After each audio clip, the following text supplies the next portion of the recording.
जय हिंद। ये हमारा रासायनिक बलगतिकी चैप्टर का तीसरा नंबर लेक्चर है। इससे पहले 2 वीडियो डाल दिए हैं इस चैप्टर पर, जिस पर लेक्चर 1 और लेक्चर 2 लिखा मिलेगा। ठीक है, तो यदि कोई लेक्चर तीसरा देख रहा है तो हमारा ये सलाह है कि भाई आप लोग पहले लेक्चर 1 और लेक्चर 2 देख लीजिएगा। ठीक है, तो अभी लेक्चर 3 समझ में आएगा, नहीं तो नहीं समझ में आएगा।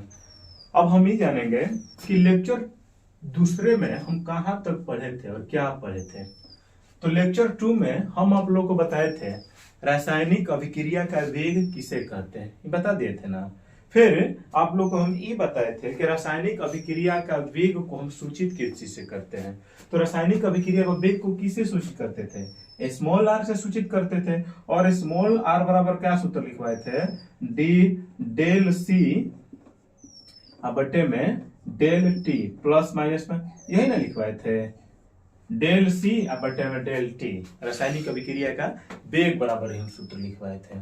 ठीक है, अब इसके बाद हम आप लोगों का बताए थे कि किसी भी रासायनिक अभिक्रिया में वेग यदि लिखेंगे तो अभिकारक में कौन सा चिन्ह, माइनस चिन्ह, और प्रतिफल में कौन सा चिन्ह लगाएंगे, प्लस चिन्ह। यहां तक पढ़ाई हम लोग लेक्चर 2 में किए थे।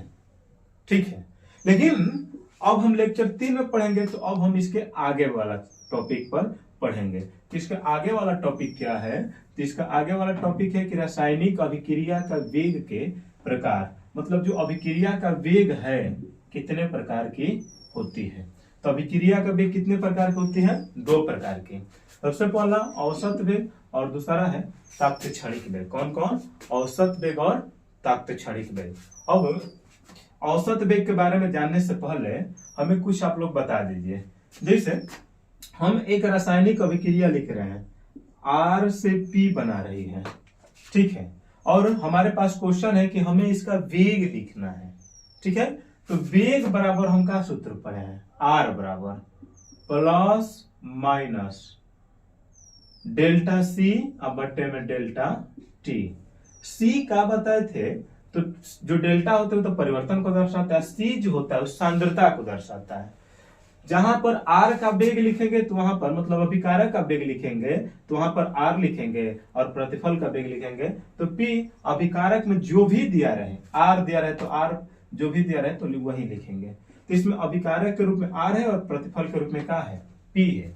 हमें लिखना है इसका अभिक्रिया का वेग, तो क्या लिखेंगे, आर बराबर क्या लिखेंगे, प्लस माइनस डेल्टा है तो डेल्टा, लेकिन सी के जगह क्या लिखेंगे, आर बटे में डेल्टा टी। ठीक है, अब थोड़ा हमें ये बताइए कि यहाँ पर हम प्लस माइनस दोनों लिख दिए हैं, क्या दोनों लिखना सही है, नहीं सही है। कहे से कि हम बताए हैं कि रासायनिक अभिक्रिया का वेग जब भी लिखा जाएगा तो उसके आगे अभिकारक के आगे माइनस चिन्ह लगाया जाएगा। तो आर अभिकारक है ना, तो अभिकारक आगे कौन सा चिन्ह, माइनस लगाएंगे। अब बीच में तीर नहीं देंगे, बराबर देंगे, डेल पी हो जाएगा बटे में डेल टी हो जाएगा। प्रतिफल है तो इसके आगे क्या लगाएंगे, प्लस चिन्ह लगाएंगे।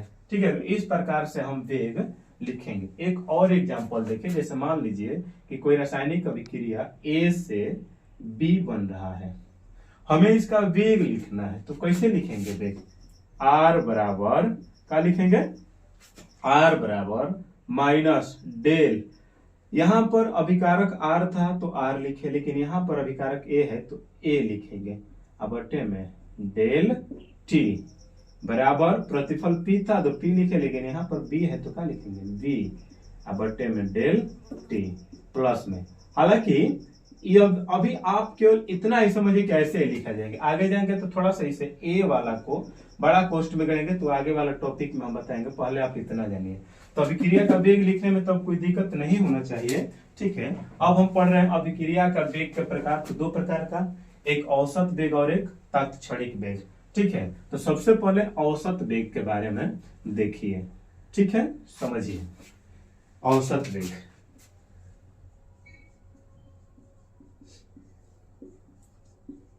औसत वेग जब किसी रासायनिक अभिक्रिया में, जब किसी रासायनिक अभिक्रिया में अभिक्रिया का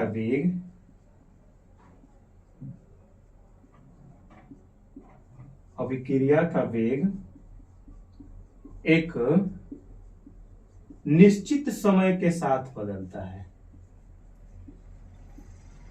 निश्चित समय के साथ बदलता है, तो उसे क्या कहते हैं? औसत वेग कहते हैं। औसत वेग कहते हैं।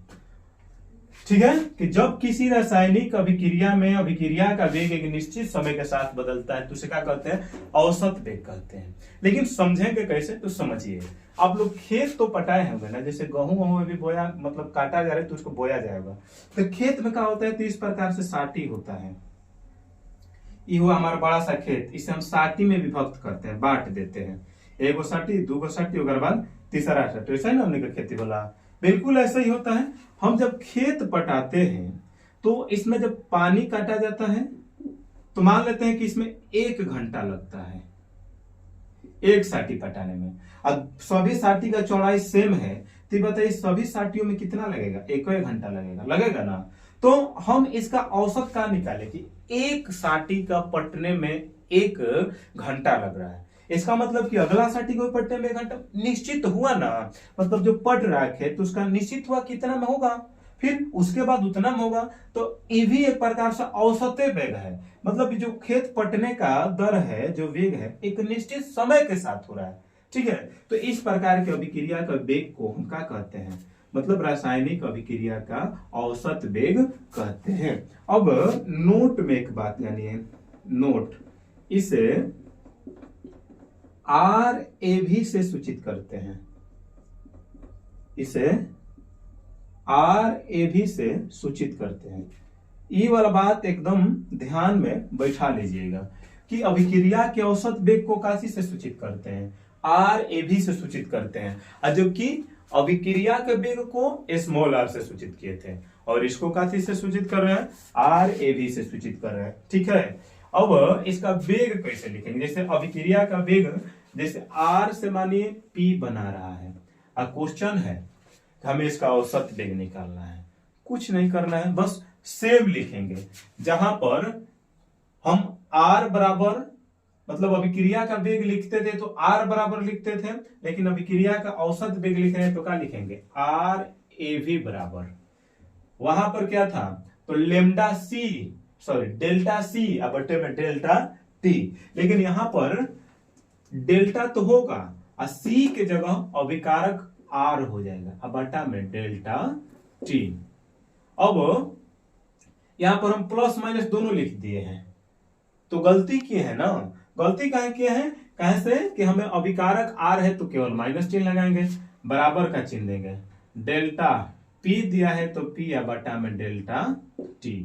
इस प्रकार से हम अभिक्रिया का औसत वेग लिखेंगे। एक और एग्जांपल देखिए, जैसे कोई रासायनिक अभिक्रिया है, X से Y बना रही है, हमें इसका औसत वेग लिखना है, तो बोलिए का लिखेंगे? तो औसत वेग के तो सबसे पहले RAV से सूचित करते हैं, और RAV बराबर का लिखेंगे?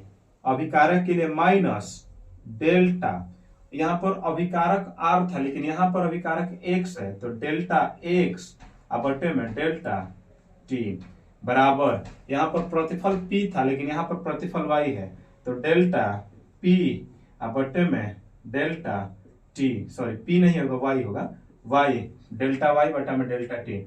माइनस लगाए तो कि प्लस, तो प्लस लगाएंगे, काहे से की का है तो उत्पाद है।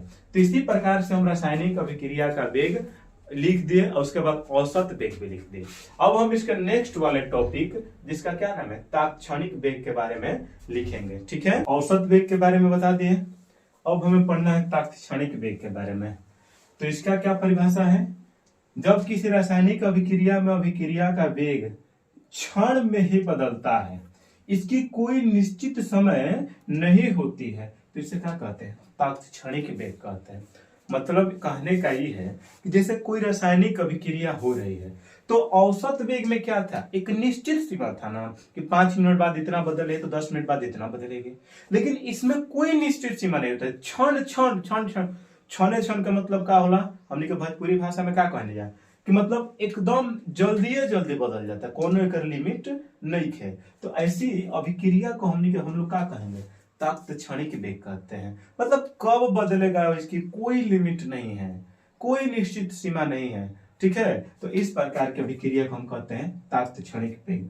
अब इसे सूचित का चीज से करते हैं, तो इसे हम RINS से सूचित करते हैं, जबकि औसत वेग को का से सूचित करते हैं, RAV से सूचित करते हैं। और इसे का चीज से RINS से क्या करेंगे, सूचित करेंगे।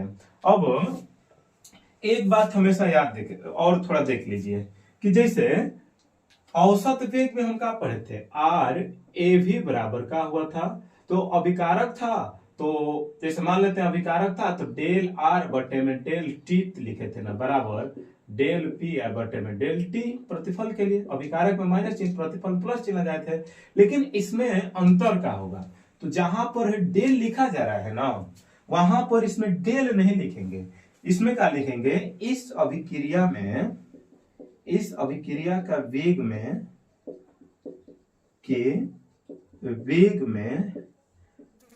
डेल के स्थान पर स्मॉल डी का प्रयोग करते हैं, स्मॉल डी का प्रयोग करते हैं। मतलब जहां डेल्टा लिखल जाता है ना, वो जब डेल्टा ना लिखम जा, का लिखम जा, हमने छोटका डी लिखम जा। छोटका डी का हो तो इस सूक्ष्म परिवर्तन को दर्शा रहा है। मतलब सूक्ष्म परिवर्तन मतलब कि क्षण का मतलब होता है छोटा, छोटा समय में। तो जहां पर डेल लिखा जाता है वहां पर क्या लिखेंगे, डी लिखेंगे। तो हमें इसका ताक्त क्षणिक वेग लिखना है, तो क्या लिखेंगे, RINS बराबर, पता है डेल लिखेंगे नहीं ना लिखेंगे, तो डेल की जगह डी, अब टी की जगह R, तो DR बटे में DT, अभिकारक है तो माइनस, और बराबर डेल लिखेंगे नहीं लिखेंगे, डी लिखेंगे तो DP बटे में DT, प्रतिफल है तो प्लस। तो इस प्रकार से हम क्या करते हैं, तो अभिक्रिया का ताक्त क्षणिक वेग कहते हैं, ठीक है। यही इसमें हम लोग जानेंगे, ठीक है। और यदि इसके बारे में और हमें जानना है तो हम लेक्चर 4 में जानेंगे, ठीक है। नेक्स्ट जो वीडियो आएगा कल आएगा, ठीक है। कल मतलब हर दिन सुबह 7 बजे हम कोशिश करेंगे कि वीडियो अपलोड कर दीजिए, ताकि आप लोग का सिलेबस भी मतलब कि समय से समाप्त हो जाए, रिवीजन भी कर लिया जाए, ठीक है। 4 चैप्टर से शुरू किए, हालांकि जब पूरा समाप्त होगा तो पहला दूसरा तीसरा भी पढ़ाएंगे, उसका भी टेंशन नहीं लेना है, ठीक है। हाँ, एक बात और कि आप लोग सब्सक्राइब जरूर कर लीजिए। क्यों, क्योंकि यहाँ पर सब कुछ फ्री मिलने वाला है, पैसा देने की जरूरत नहीं है। ऐप पर आप लोग पढ़ते हैं ना पैसा देकर, यहाँ पर पैसा नहीं दिया जाएगा, एकदम फ्री। जो PDF नोट्स देंगे वो भी फ्री दिया जाएगा, उसका भी कोई एक भी रुपया चार्ज नहीं लगेगा। तो सब्सक्राइब जरूर करिए, ठीक है। हाँ, जय हिंद।